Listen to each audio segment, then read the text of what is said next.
Okay, in this video, we're going to talk about factors that affect type 2 errors, and they're always going to be related to the power of the statistical analysis. Okay, so let's quickly refresh type 1 and type 2 error. Type 1 error involves rejecting the null hypothesis based on sample data when it should not have been rejected. So we're making a conclusion in our sample that does not correspond with the actual state of affairs in the population. We think of this as a false alarm. Now, a type 2 error, on the other hand, involves failing to reject the null hypothesis based on sample data when it should have been rejected. In other words, we're missing something that actually does exist in the population. It's a true state of affairs. And so we can think of that as simply dropping the ball, missing it, and we wish we hadn't missed it. Okay, so we can calculate the type 1 error rate pretty easily. That's simply equal to the alpha level. The reason for that is that we can only make a type 1 error when the null hypothesis has been rejected to begin with.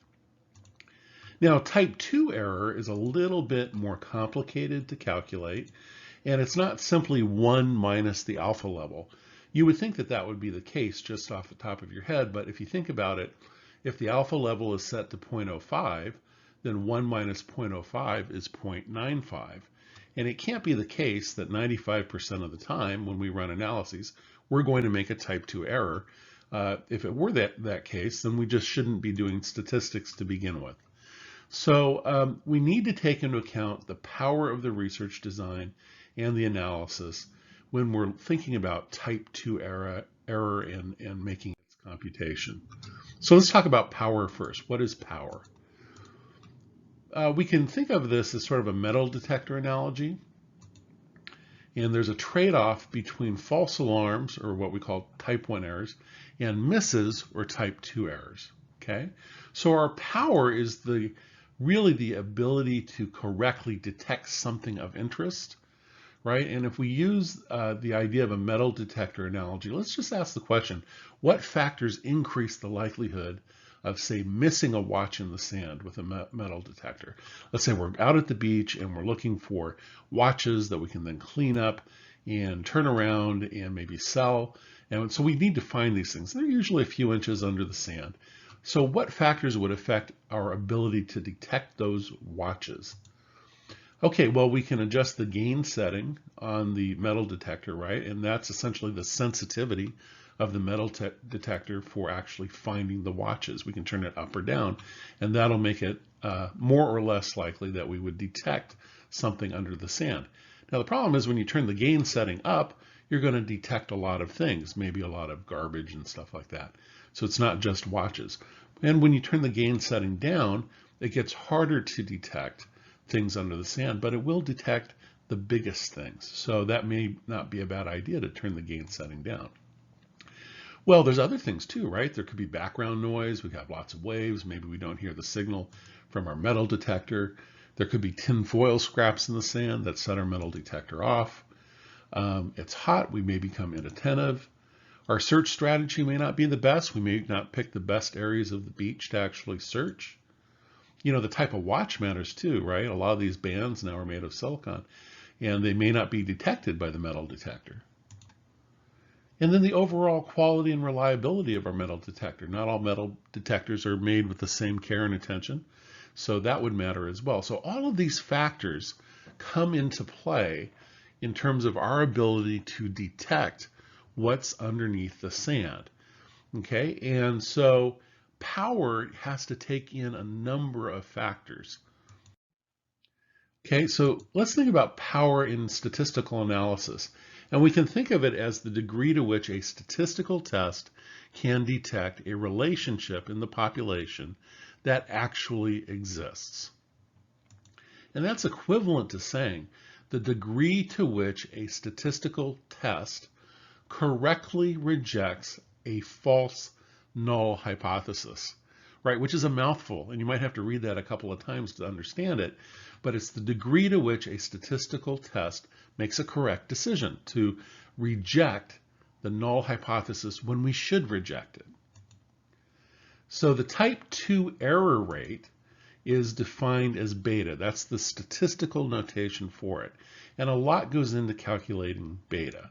Okay, kind of like all those factors that went into things that would affect whether we might miss detecting a watch on the beach with a metal detector. You can kind of think about all those factors together going into becoming beta. And therefore, power for a statistical analysis is 1 minus beta. Okay, it's the difference between all those factors that might encourage us to miss things, subtracted from 1. So as beta goes up, power goes down. As power goes up, beta goes down. Okay, so the good news for you is that the formal calculation of power is a table lookup. That's not usually required in introductory statistics courses. So the focus here is really on understanding the factors that go into power and reducing type 2 error. Now, some statistical programs like SPSS will calculate what's called observed power of analysis. They do that automatically, and they'll include it in the output. So what factors affect power? Well, again, think about our metal detector analogy. We know that there's a lot of factors that affected our ability to detect a watch under the sand on a beach. And so we're going to talk about the factors that affect power in statistics. And the big one that's under experimenter control is something called sample size, right? This is our N. And why is this so important? Well, it kind of goes back to the calculation of standard error. So I throw up the formula here for the standard error of the mean. And you'll notice that in the numerator, we have sigma, which is the standard deviation in the population. But in the denominator, we have the square root of n. So what that means is when we do this calculation, as n increases, that means that the denominator is increasing. And the effect of that on the overall calculation is that the standard error of the mean will decrease as n goes up. So as your denominator goes up, correspondingly, the result that you're calculating is going to get smaller. So the standard error of the mean will go down. So the larger the n, the smaller the standard error, and the smaller the difference required between the sample mean and the population mean to reject the null hypothesis. The smaller the standard error, the larger the subsequent z-score is that we calculate. So there's our formula for the z-score, and you'll notice that in the denominator, right, we have the standard error of the mean. So if this calculation for the standard error of the mean goes down, right, because n is going up, then that means that when we go to calculate the z-score, we have a smaller denominator here, which is going to increase the size of the z that we calculate.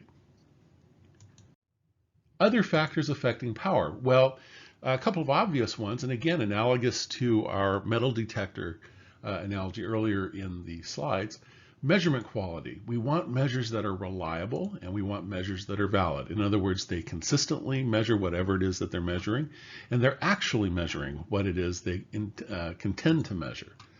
And when we have low quality measurement, we correspondingly have low power.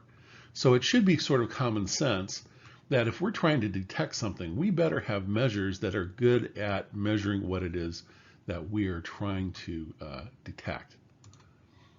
Okay, that'd be sort of the same way as saying, hey, we better have a good metal detector if we're going to go out onto the beach. Okay, sort of related to this is the consistency of the experimental manipulation. Okay, and this is an issue called treatment fidelity. And you know, a simple example would be, say, the development of a COVID-19 vaccine. If we wanted to know the effect of a COVID-19 vaccine, whether it worked or not, then it's really important that the quality of the vaccine doses not vary across subjects, right? We want uniform doses of similar quality and fidelity. Otherwise, we really don't know the effect of the vaccine. Now, with vaccines, it's really relatively straightforward to ensure consistency in the dosages, right? This is all done, you know, mechanically with machines that are highly calibrated to produce uniform dosages. That's not the case, though, for, say, psychotherapy studies or for other studies done in labs where you have either human subjects or animals. So it's important to manualize, for example, in a treatment outcome study for, say, psychotherapy, it's important to manualize the treatments to make sure that the treatments are given consistently in the way that they are intended. So there are directions for how to deliver the treatments. And then over time, during the study, we need to check whether the treatments are actually being delivered the way they should, and that's called a manipulation check. So the consistency of the experimental manipulation is really pretty important.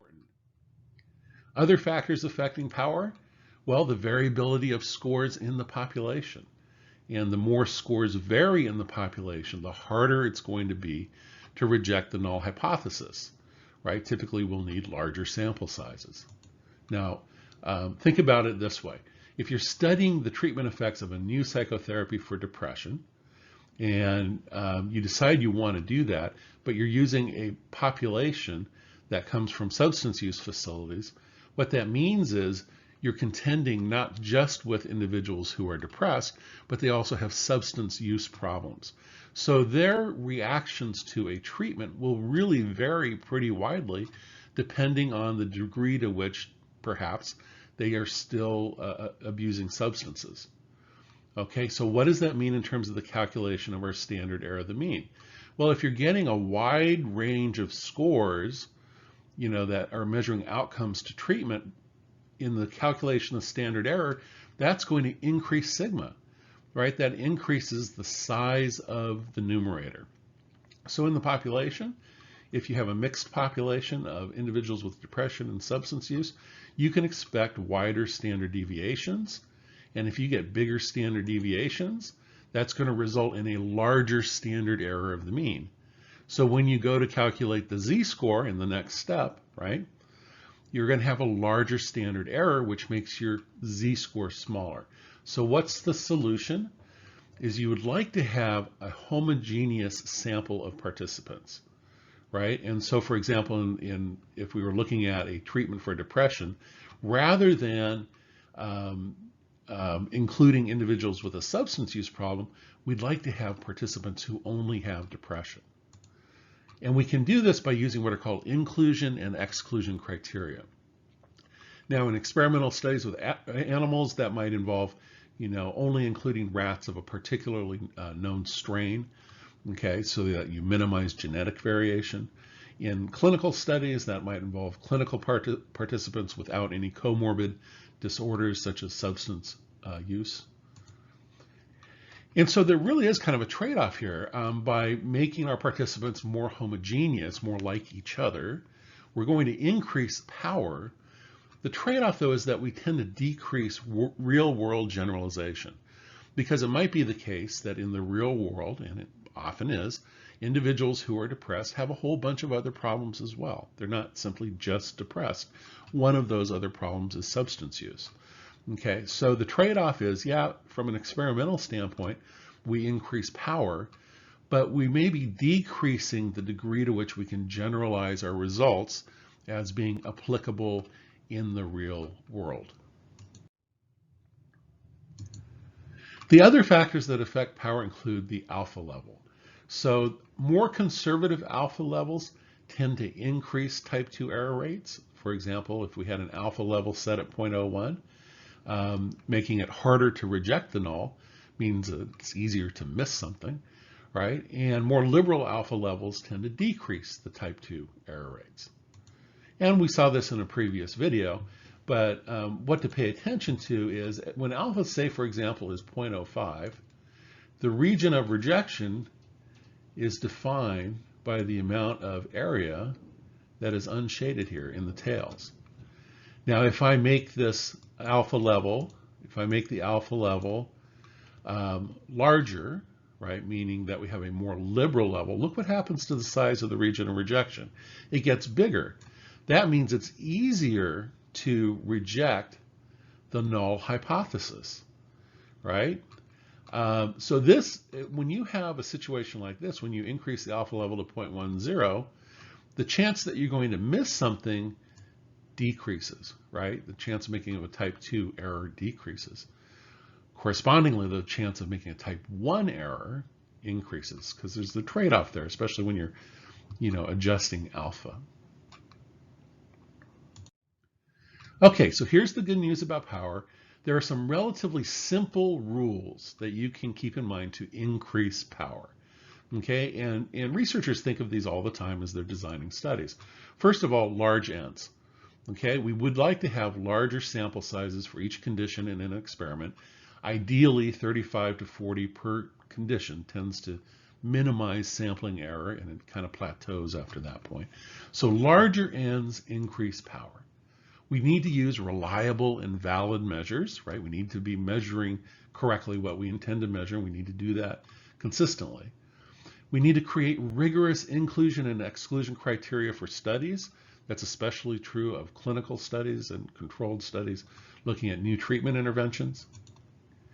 And we need to make sure that the independent variable in an experiment, which we'll call the treatment, is delivered consistently and with fidelity to experimental subjects. Okay, so big picture, power is the degree to which a statistical test can correctly reject a false null hypothesis. Yes, I know that's a mouthful, and you're going to have to read it a few times, but it does make sense. Low power is going to lead to misses, right? So when we have low power, we tend to increase the type 2 error rate. And then power is calculated as 1 minus the type 2 error rate, which is notated as beta. What beta actually is involves some table lookups that you don't typically do in an undergraduate statistics course. But, the takeaway of all this is that there are major factors that affect power. And those factors, which you should always keep in mind, are sample size, because it affects calculation of the standard error of the mean; measurement quality, which affects whether or not the researcher can detect what they want to detect to begin with; the fidelity of the experimental situation, whether the independent variable is manipulated in a way that it should be manipulated; the variability in the population, which is important because that affects sigma, and sigma is used in the numerator of the calculation of the standard error of the mean; and finally, the alpha level, okay, the level at which we have determined in advance of the experiment the size of the critical region. Okay, so those are the factors involved in type 2 error rates and power, the relationship between the two. And the next thing that we're going to talk about are different types of significance and what we mean by the term significance.